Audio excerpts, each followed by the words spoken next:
أبي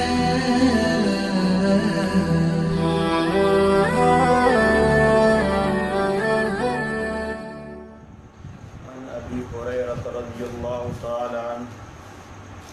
قال قال رسول الله صلى الله عليه وآله وسلم الدنيا سجن المؤمن وجنة الكافر أو كما قال عليه الصلاة والسلام. مشکات شریف حدیث مبارک تھی. حضرت ابو ہریرہ رضی اللہ تعالی عنہ جناب رسول اللہ صلی اللہ علیہ وآلہ وسلم نا ذکر کی نقل کی فرمائی. جناب رسول اللہ صلی اللہ علیہ وسلم ارشاد فرمایا دا دنیا دا مومن دا پارا جیل خانہ و قید خانہ دا او دا کافر دا پارا دا جنت دی. پدې کې محدثینو د حدیث کومې معنی او مطلبونه ذکر کړي دي. هغه دا دي چې دنیا کې مؤمن څنګه ژوندۍ تیری، مؤمن په دنیا کې ژوندۍ څنګه تیری، دې به دا ژوندۍ تیری لکه څنګه چې یو قیدی په قید خانه کې ژوندۍ تیری. قید خانی زندگی څنګه ای الله دې موږ ته ټول د دنیا د قید خانی او د آخرت د قید خانی نه محفوظ وساتي. د قید خانی زندگی څنګه قیدی په خپل چاحت باندې، په خپل آزادۍ باندې، په خپل خواهشات مطابق د خپل ړه او د آزادۍ مطابق خپل زندگی نشي تیرولی. دی غواړي زه وده شم هغه ټیم نه هلته وي ته به نه وده کېږي. ځکه بعضې ځایونه دومره سخت دي چې په هغې کې د ملاستې ځایونه هم نه وي. په ولاړه بعضې قیدي په ولاړه باندې ژوند تېروي. دارنګې د خوب چې هغوی کوم ټیم ورکړی هغه ټیم به وده کېږي قیدي. کوم ټیم یې د خوراک ورکړی هغه ټیم نه علاوه بل ټیم خوراک نه شي کولی. کوم څنګه ټیم ورته ورکړی دې ټیم به کپړې وینځي، هغه ټیم کپړې وینځلی شي، بل ټیم قیدي ځان نه کپړې نه شي وینځلی. دارنګې نور کارونه دی په خپل چاحت باندې نشي کوي، بلکې قیدي د جیل د اصول پابند دي. که جیل کې کوم اصول د بیرک کوم مشري هغه ورته وایي به یې د غونډ کسان روباسي نو غونډ چکر وایي، هغه ټیم نه علاوه بیا چکر نه شي والی بل ټیم. که ستا ډېر نه غواړي زه چکر ووایم چکر نه شي والی.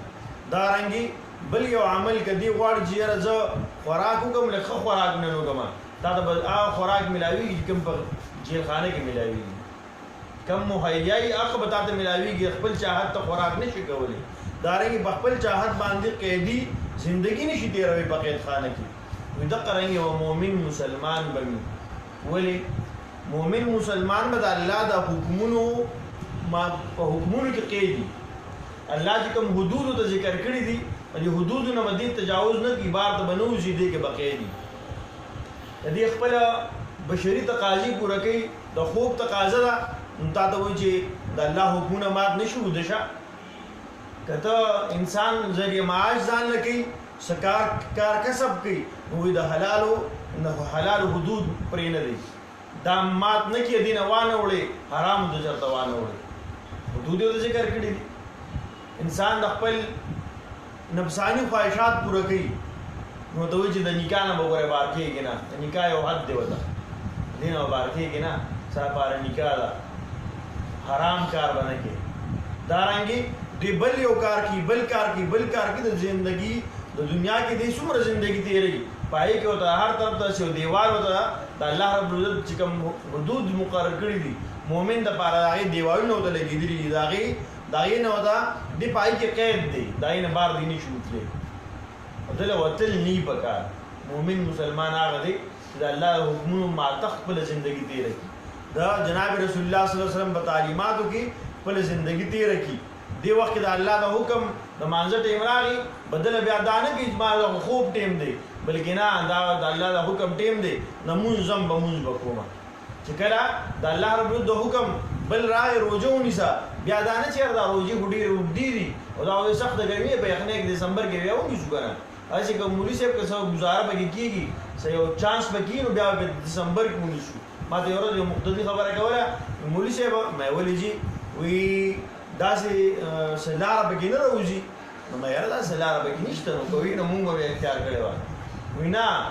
هغه لکه هر سړی ځان لپاره د دین نه د دین د حکم نه ځان بچ کړي د الله د حکمونو نه کنه ځان لارې ګوري ویني چې په سفر کې شمه او لاړ شم مری ته دا سخت ګرمي د مری کې تیر کوم 12 دن تیر کوم یا 14 دن تیر کوم 15 نه برابر نو زه روزي نه دې نسم مسافر به ما بیا واپس راشم یو شپې لا واپس بلار شم هفته بیا 14 دن تیر کوم نو اختر شپې لا براشم نو روزي به ما باندې را نه چې ځکه مسافر ما روزي به مونږ نه سما او څه شي او ورځم به مخدي مار خړې ځان لا په کې سلار او ګدر ګوري دا الله حکم نه پوره کی ځکه الله حکم نه پوره کوي ځکه کوم خلک الله حکم پوره کوي هغه باندې نه لټي اب کې بیا پنځونه به هغه بیا نه ګوري اب کې بیا خو نه کوي یاره دا کار کوم خو د ګران ده کنه نه بد الله حکم دې په سر سترګو باندې ځکه قیدی د قیدی با د جیل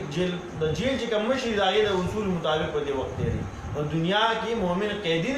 دی با په څنګه طریقه باندې وخت دی چې څنګه طریقه دته د الله رب العزت طرف نه خودلی شي په هغه طریقه باندې وخت دی په هغه طریقه باندې وخت دی او دا رنګ فرمای وجنت الکافر او کافر د پاره د دنیا د جنت دی ولی ځکه دا یو ټول عمر دنیا کې لږ چې زبا تمنا دا زبا غون جون په دنیا کې تیروم اخرت ته یو خو د لوی اراده نشته یو د عقیده نشته چې زبا اخرت تم لازمه خبره پوه شئ کنه کافر سوی عیش کر فکر نہ کر دا یو وی आवाज ده خسبه عیش کر فکر نہ کر یا 2 دن کی زندگی ہے اور جی رہے خبره پوه شئ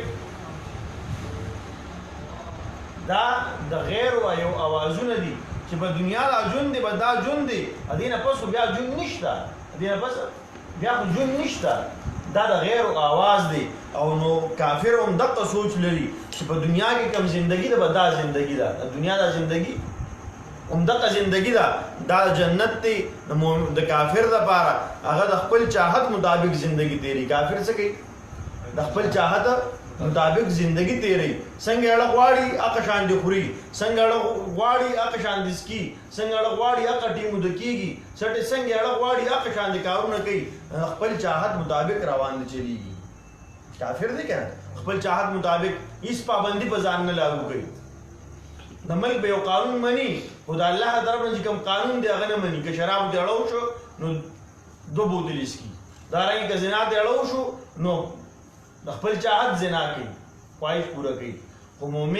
مؤمن د دنیا دا قید خانه ده دی بس د څنګه په قید خانه کې انسان وخت تیری قیدی وخت تیری د شان مؤمن پابند وخت تیری پابند بهر ځکه پابند دي د سترګو نظر په دې کې پابند دي وګونو په اورېدو کې دې کې پابند دي لاس په نیولو کې دې کې پابند دي دا رنګ د خپل په ګرځېدو کې پابند دي سوچ کې پابند دي دی به شریعت مطابق سوچ کوي دی به د شیطان او دارنګي د غیر خلکو آیا سوچونه بشان سوچونه دوی نه کوي د مؤمن بدار شایي ځکه دی پابندي پار سکی الله رب العزت دی موتاوسه په احادیث مبارکو باندې عمل امر نصیب کی او څنګه چې مؤمن د پاره دنیا قید خانه ده د الله د شان مونږه پابند وګرځي د الله د حکمونو دارنګ د پیغمبر د تعلیماتو او دارنګي د حدیثو د قران پرانا کې کوم د تعلیمات پاتې شوی ژوندۍ تیرولو الله د هغه پابند مونږ وګرځي او الله رب العزت زمونږ د پاره دنیا هم خسته کې او آخرت میں الله خسته کې دوه کې اللهم صل علی سیدنا محمد وبارک وسلم ربنا ظلمنا انفسنا وان لم تغفر لنا وترحمنا لنكون من الخاسرين یا الله زموږ ګناهونه معاف کړي رب ټول امت محمدي ګناهونه معاف کړي رب ناس مرګري دي رب ځوانو کې برکتونه نازل کړي رب ځوانو کې برکتونه نازل کړي رب ضرورتونه پوره کړي چې قرضدار قرضونو بندوبست وکړي رب کوم مرګور امتحانونه ورکړي د سکولونو کې د کالجونو کې امتحانات ورکړي رب امتحانونو کې پاس کړي دنیا او آخرت په امتحانونو کې رب موږ غون پاس کړي رب کوم مرګورو سکولونو تعلیمونه کړي دي رب د کاروبار په تلاش کې رب د عزت او د حلال کاروبارونو نصیب کړي حلال نوکری او د عزت نوکری او د آسان نوکری رب ته نصیب کړي رب د عزت نوکری نصیب کړي رب دای نوکرونو مو ساتي کم د ذلت دا کاروبار نه مو ساتي چې کوم د ذلتي رب دا جن نه مو ساتي کوم د ذلتي رب مرګ هم د عزت را نصیب کړي رب ژوند هم د عزت را نصیب کړي رب دنیا او آخرت مو ښایسته کړي څومره بیماران دي صحت کامله عاجله مستمره نصیب کړي کورونو کې ورونه دي پلاران اچھا پلار والدین بیماران دي اچھا ورونه دي خويندې دي رب رشتہ دار دي ترونه دي اچھا بیماران دي رب ټول ته صحت کامله عاجله مستمره د نیک اعمال لپاره ته نصیب کړي رمضان میاشت را روانه ده رب خیر او عافیت باندې رب ته پکې رب ته موږ ته رجوع توفیق را نصیب کړي نیکو اعمالو ذکر تلاوت او تهجد او تراویح توفیق را نصیب کړي رب د زیات ختمونو توفیق وکړه را نصیب کړي مقبول او عملونو توفیق را نصیب کړي رب د دنیا او آخرت کې رب ته نیک کارون توفیق را نصیب کړي رب ته موږ راضي شي وصلی الله علی خیر خلقه محمد و آله وصحبه اجمعین برحمتک یا ارحم الراحمین.